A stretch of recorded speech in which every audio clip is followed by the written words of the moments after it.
Hello everyone, welcome to a new episode of CPP tutorial video. Today, we will study about critical section. Critical section is one of the most commonly used Windows C++ synchronization technique. In this tutorial, we shall study about how to use critical section object in C++ programs for synchronization between different threads. In the tutorial video, Introduction to Windows C++ synchronization techniques, we have seen the basic properties of critical section synchronization object. If you have not watched the video Introduction to Windows C++ Synchronization Technique, I strongly recommend you to please watch the introduction video first and then watch this tutorial. Then you will get a general idea about all commonly used synchronization techniques. Just to recap, critical section objects are lightweight process scope objects. It is used for inter-thread synchronization. Critical section objects are process specific and hence cannot be shared across different processes. Also, critical section is not a kernel object. A critical section object can be created either using Win32 type critical section or using MFC C critical section class. Critical section object is available in header file sync_api.h, which is included in the windows.h. So you have to include the header file windows.h if it is not available already. Most of the cases, the windows.h header file might have already included in the file. Next, you have to create an object of critical section structure. It is according to the program's requirement to create the object. It can be a global object, class member object, stack object, or it can be a pointer or stack object. Here, a stack object is created. The process is responsible for allocating the memory used by critical section object, which it can do by declaring a variable of type critical section. Next, you have to initialize the critical section object by using the Win32 API initialize critical section. It is very important to ensure that an already initialized critical section is not re-initialized when it is under used by any thread. According to MSDN, if the critical section is initialized multiple times when it is under use, the behavior is undefined. Undefined behavior means the application may crash or other APIs can fail. So you have to ensure that the given critical section is initialized from a program flow only once, no matter how many threads it is used. Once the critical section object is initialized, the object is now ready to be used from different threads. You can log the critical section using Win32 API enter critical section by passing the critical section object address as its parameter. Once the thread acquires the single ownership of the critical section object, you can execute the critical section code or access the thread shared variable synchronously. All other threads shall be waiting for the current owning thread to release the ownership. After performing operations on the shared dataset or variables or execute the critical codes, it is required to release the critical section ownership from the current thread.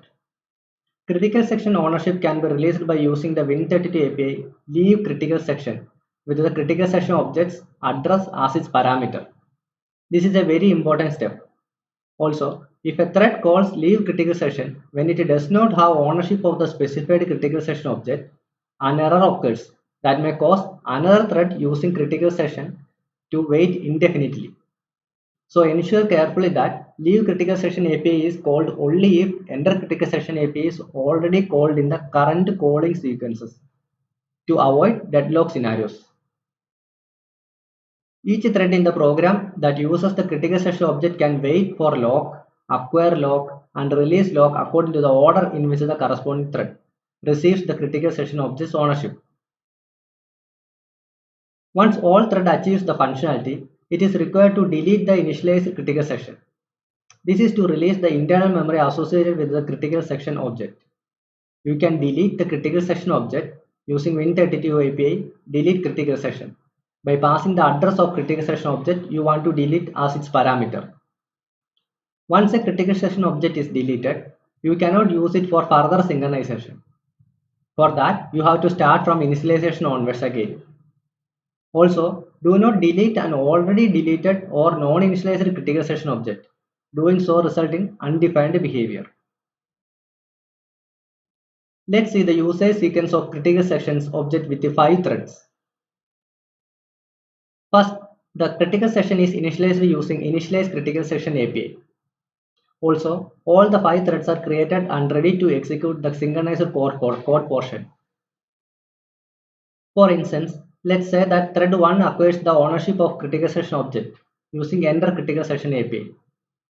Since the thread 1 has the ownership, all the other threads wait for thread 1 to release the ownership in the enter critical session API code. Once thread 1 completes its execution, it releases the ownership using leave critical session API. Then, one of the random waiting thread acquires the ownership. Here, thread 3 acquired the ownership. So its enter critical session API returns and the thread 3 can now execute its synchronizer code portion. Similarly, after the thread 3 executes its critical code, it releases its ownership using leave critical session API code. Here, thread 2 receives the ownership when thread 3 released the critical session. Here the important point is that from Windows Server 2003 SP1 and later, there is no specific order of acquiring the critical session ownership. It's random. Similarly, thread 5 gets the ownership from thread 2. Once thread 5 finishes, it also releases the ownership of critical session object and next final thread receives the ownership. Till all the threads are finished its functionalities and execute completely, the critical session is not deleted. Once the usage of critical session object is over from all threads, the critical session object resources are released using delete critical session API. This is a simple program. Here you can see each steps we explained earlier. The code is available in GitHub. You can download and debug to understand the code. Here, as shown, we have included the windows.h header file as step 1. As step 2, we have created the critical session object as a global stack object. Inside the main function, you can see that the critical section object is initialized using the Win32 API initialize critical session API. Once initialized, it is used inside the function thread function to lock using enter critical session, and after executing the critical session functionality, the ownership or lock is released using leave critical session API.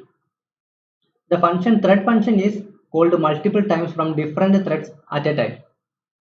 But due to the usage of critical session object, only one thread that owns the critical session object is allowed to execute the functionality at a particular time. All other threads wait for the owning thread to release the ownership. As you can see, in main function, once all the threads finished execution, the critical session object associated system resources are released using the delete critical session API. In Windows, the critical session structure is as shown in the figure. The variables lock count, recursion count, and owning threads hold some valuable information about the corresponding critical session objects. From Windows Server 2003 SP1 and later, an initialized critical session holds following information. 1. Lock count. 2. Recursion count. 3. Owning thread ID. The lock count holds information such as lock status, that is whether lock is acquired or not. 2. Whether any thread waiting for lock is woken from sleep or not. 3. Remaining number of threads waiting for lock if any. In Microsoft Windows Server 2003 Service Pack 1 and later versions of Windows, the lock count field is parsed as follows. The lowest bit shows the lock status. If this bit is 0, the critical session is locked. If it is 1, the critical session is not locked. The next bit shows whether a thread has been woken from this lock or not. If this bit is 0, then a thread has been woken for this lock. If it is 1, no thread has been woken. The remaining bits represents the number of threads waiting for the lock. Here, for example, if lock count is -22, the binary format is -10110. The last digit indicates the critical session whether it is locked or not. The second last digit is 1, indicating that none of the thread has been woken for this lock. And remaining bits counts to 5. That is, there are 5 threads currently waiting for the lock. Similarly, if the lock count is -118, From the binary form, we can see that currently the critical session is locked. That is from the last bit. The next bit indicates that currently no thread has been woken for this lock. And the remaining bit says that there are 29 threads waiting for the lock. This is how lock count can be parsed. The recursive count variable indicates the number of times an owning thread called the enter critical session API. In given example, if recursive count is equal to 1, it indicates that enter critical session is called only once in the current thread. So it should call leave critical session one time only. If the recursive count is 2, it indicates that enter critical session is recursively called twice in the current thread itself. So it should call leave critical session 2 times. The important point is that for every enter critical session API call, there should be a paired call to leave critical session API call. Owning thread holds the thread ID of the current thread, which have the ownership of critical session objects. In Windows, the default timeout of a critical session object is configured in registry as 4 years. So it is ensured that every critical session object shall timeout after 4 years. But 4 years is a big wait, right? So if your program is not designed to wait for 4 years, do ensure that the critical session ownership is properly released from every thread. These are some of the important points about critical session. That is, 1. Do not call initialize critical session if the critical session is under use. 2. Always delete the critical session using delete critical session API.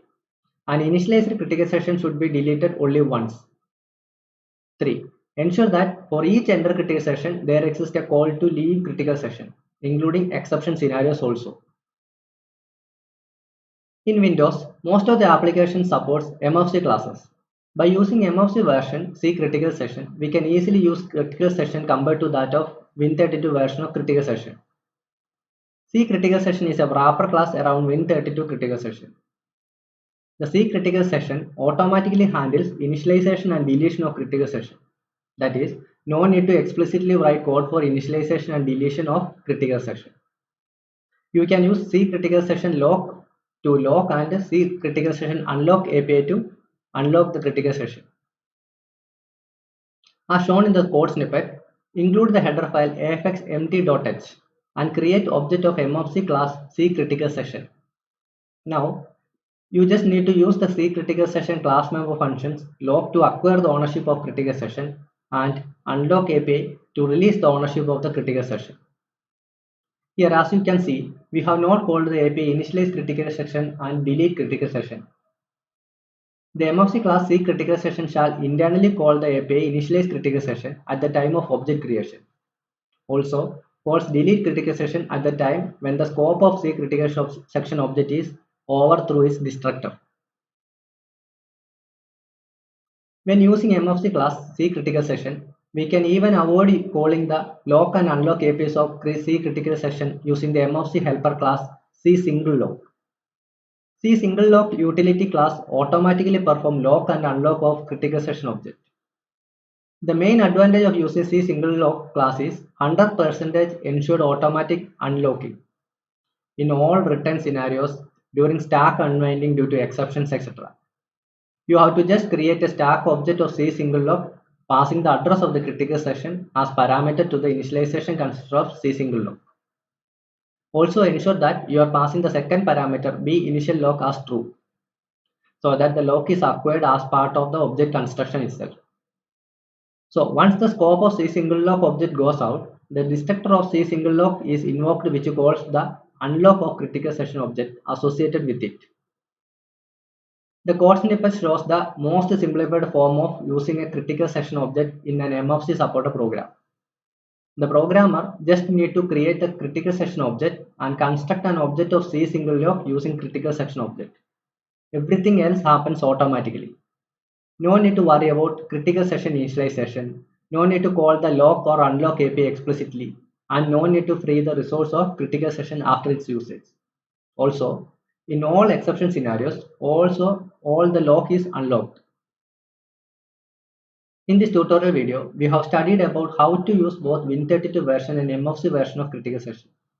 Also, we have discussed about some of the best practices that can be followed while using the critical section object in MFC supported applications. Hope you liked the video. Please let us know your doubts, suggestions, and comments in the comment section below. If you are not yet subscribed to this channel, please do subscribe. Also, press the bell icon for getting notification about future videos. Please do like and share with your colleagues. Thank you for watching the video. Have a good day.